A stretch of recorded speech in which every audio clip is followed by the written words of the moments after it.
What's up, good people? Welcome back to DVD Shop Sessions. I'm your host, Six the Law. Today, we have a multi-talented artist. He is a poet, he is a rapper, and I would consider him a visionary, right? We've got the incredible Nyasha Munashe in the building. Welcome to the DVD Shop. I appreciate that introduction. That is very kind. Yeah. No, it's very true as well.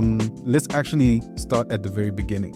Like, where does Nyasha Munashe's story begin Does the rap come first or does the poetry come first? Always the rap.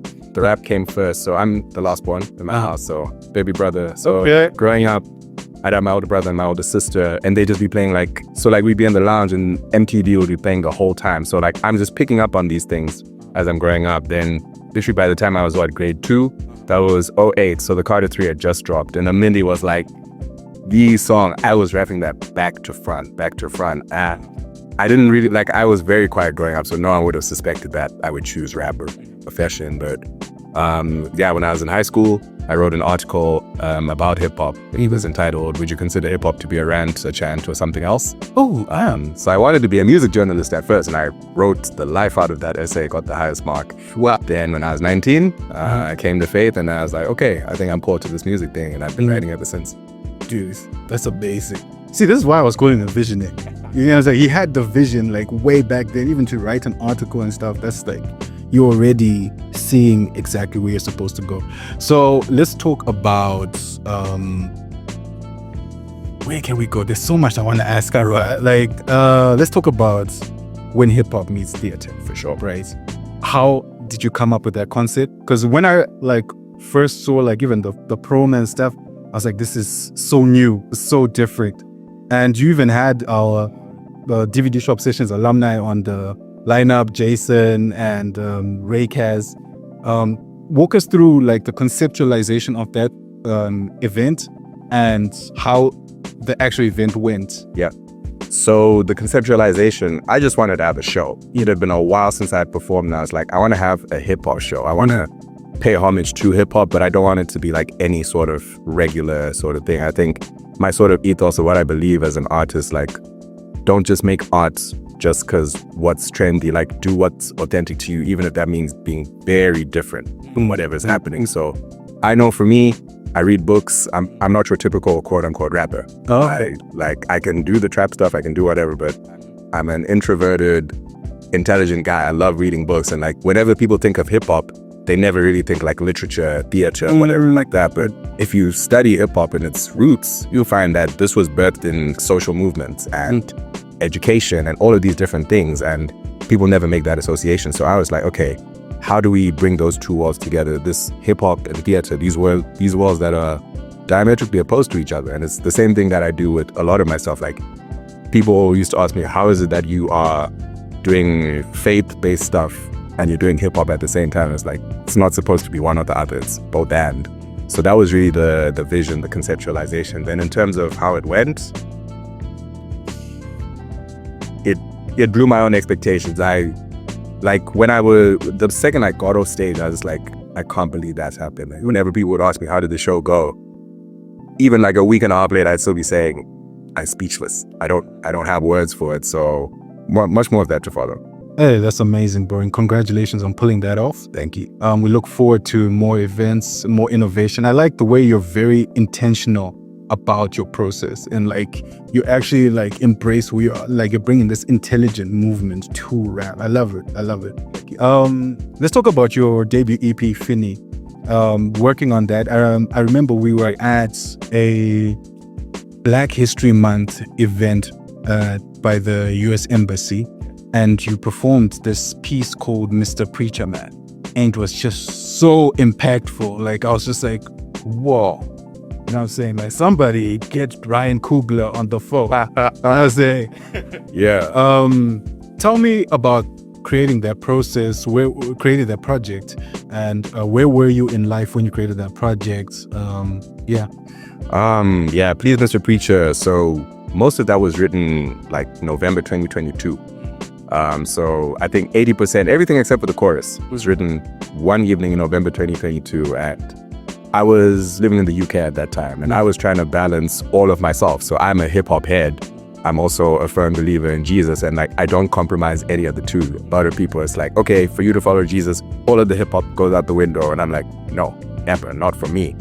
But for me to honestly follow Jesus, I also had to look at the history of what a lot of white Western Christianity has done to Black people, and how even though we're in Zimbabwe right now, we are still impacted by that. So that was my way of channeling all of my, it's really like I'm using the voice of an American slave in the 1400, all of them times ago, to embody how I'm feeling presently and how many of us have felt with religion, with how religion approaches like culture and all of those things. So that was just my way of expressing a lot of the frustrations that I had and still do have in terms of that. Wow. So. Amazing. Let's get into some movie talk. Oh, actually, you're not a movie guy. You're into games. You're into games, and but there's an interesting series you are watching right now. Yes. If you can share with the people. Okay, so currently I'm watching Love on the Spectrum on Netflix. If you have not watched that, I need you to go check it out, because the thing with Love on the Spectrum, we're so used to hearing like of these love stories like, oh, we met when we were 19 and it was all very smooth. This is presenting a whole different outlook on that. Like, not all of us. So, okay, to explain Love on the Spectrum, you have to explain the spectrum. So that has to do with like autism and things of that nature. And it's just shedding light on like, not everyone's experience is the same. And like, no matter what background you're coming from, no matter what circumstances you're going through, because these people have like learning disabilities. That's one of the things that comes with like autism and whatnot. And it's showing that they can still have love in their lives. They can still be whole. They can still be happy. They can still be joyful. And it's just refreshing to see stuff like that. That like, yo, there's love for everyone. Even you watching this now, there's love for you. See, that was so concise. So Netflix, you cut a check, because that was so good. So well done. All right. And when it comes to gaming, Yes. FC25, you're a FIFA fan.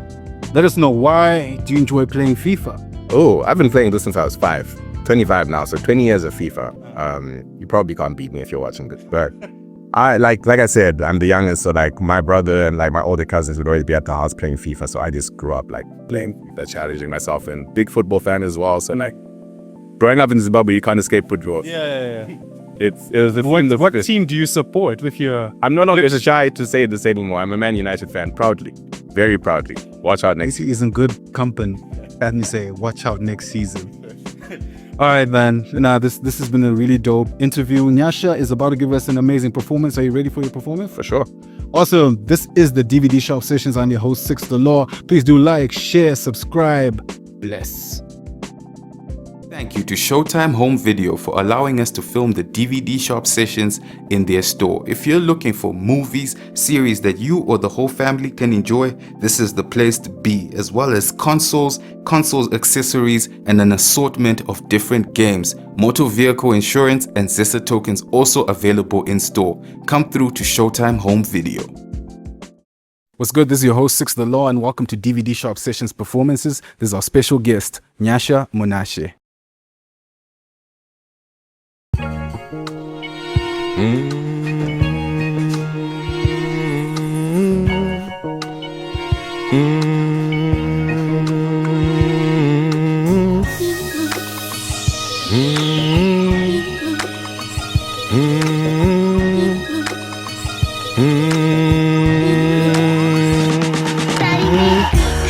I let it breathe.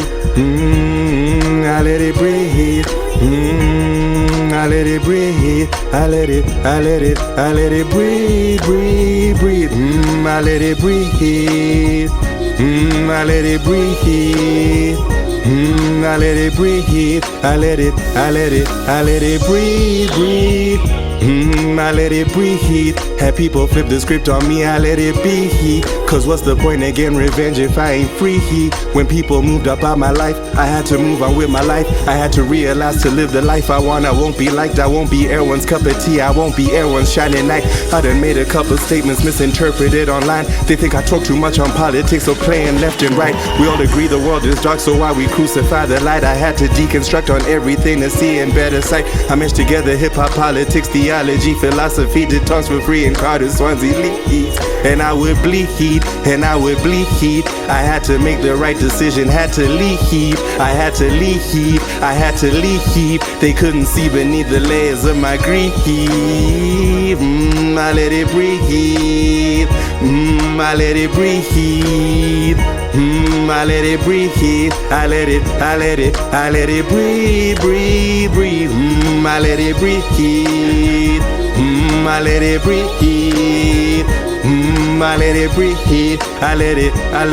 I let it breathe, breathe, breathe. Dear Nyasha, you done a lot for people, moved to the block for people, and for the people that was far, introduce God to people. But what you do for self, did you eschew your health? Did you routinely let it slide when hit below the belt? You say you turn the other cheek, I see it differently. We place a Western thought on texture rap from Middle East. See what it really means? Based off of context is that gifts would often come to strings. To modern ears that sounds like sleight of hand or double dealing, and so it's unappealing. But see, a study of their culture makes it more revealing. It bound communities together, made camaraderie. He ain't mean it literally. So kindness is a gift that leads to peace and not passivity. I wish you knew that lesson in the years preceding 17. When they would spite you, get up under your skin like betadine. When trauma lulled your hands to sleep like it was ketamine. You say it worked for best, if not you would do hellish things. Hellish swings from your right hand causing hellish scenes. Careless things come second nature when you're hella mean. Grasping for attention that'll lose you in your early teens. Trauma rewired the brain, so who am I if I am not the best? Did I truly leave a mark? If I did not, I'd lost the rest. Or my shoes were filling even if I ain't stepped on their necks. Would I still be did this even if they ain't say that I'm next? I'm too competitive, and that's just to my detriment. I let it breathe. I let it breathe. I let it breathe. I let it breathe, breathe, breathe. I let it breathe. I let it breathe. I let it breathe. I let it enter into this reality. Mind, body, soul, ascension, fighting against the gravity. Go against the grain when they throw dirt upon my name. If you intimidate with threats, just know for me to die is gain. The poet lost his mind to gain his pen, then went insane again. Despite the things that they might say to him, he kept it salient and showed his heart when it was failing him. Ain't traded his faith for friends and stood the storm with praise the price, and now it's paying dividends. Look in his eyes and see the passion that's there. 40 days and 40 nights, the mass correction set him right. To walk amongst the demons in the darkness and to shine the light when no one would. The Father held my hand when it was stretched out, yet no one would. So when they offer handouts, I just hit him back like, nah, I'm good. I really moved into the hood where stench filled my nose. Lower down your volume, maintain your stuff, stay composed before they suss you out. I NRVNA, saw the assailants start to cuss me out. No talk of paper scissors when I say they'll cut you out. Right hook, left hook, blood will start to flood your mouth. Had many people ask me what you doing in that part of town. They make a sound, then looked them in the eyes. Then I told them this what God's about. The reason I live Adams down to ration out that God's smart on the hood, and that's before the album. If he could raise the sun from death, then I'll be sure to follow. Been out here handing people game like a catechism. They throwing stones, get destroyed within the snap of finger. Insidious with it. If I am Moses, then my sibling Aaron, Miriam with it. Who else you know could be a menace and a minister with it? Who's really submitted, who's really convicted, who really repented, yet hung around the hood with people there was really like killers, was really like dealers, was really like steppers, were really like village. Somewhere between protect your neck, protect your heart, like your Reginald Miller. I tow a tightrope, misunderstood like he's a typo. Out in the woods, been finding life, bro. Solid to the solid dude who's solid too and signed up to this ancient faith. Recalibrated his brain and now he spits rhymes, prayer, passion, purpose, and pain each time he spits lines.